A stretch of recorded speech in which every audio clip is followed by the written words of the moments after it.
Meet Suki, the apex of canines, intelligent, agile, and loyal, the embodiment of the virtues of Western democracy and of the United States of America.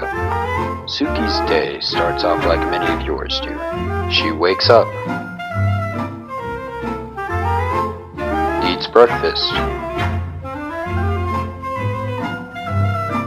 and goes for a quick jaunt around the neighborhood. And then, why is her owner leaving her? Because, according to the codes of the university, dogs are not welcome inside the classroom. Because of this ban, Suki must spend most of her day in solitude. Studies show that the longer a dog stays away from their owner, the more likely she is to die, be it from heartbreak or by her own paw. Is this really how we want to treat man's best friend? Without dogs on campus, you might find yourself walking alone at night across university grounds.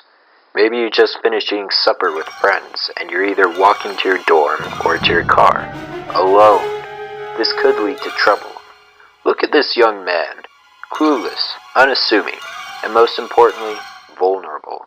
Without a trusty companion to warn or defend him, the money in his pocket, or even worse, his life, is in jeopardy.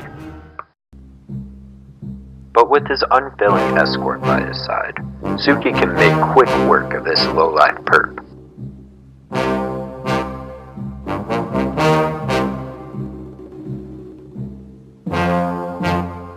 Go get him, Suki.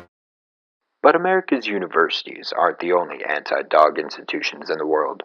Communist countries such as Cuba, China, and the former USSR also despise our canine friends and actively seek to discourage the keeping of our noble pets. This is the province of Zhejiang, China. Here, dogs are not looked at as pets, but as a source of food.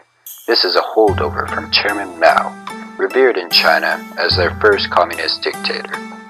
Mao's disastrous Great Leap Forward program not only crippled the Chinese economy, but left a majority of its citizens to go without food. This series of proclamations did away with currency, communized farms, and got rid of dogs as pets. Mao saw dogs as filthy imports from the West and outright banned the ownership of them. And the starving populace began using dogs as a source of food.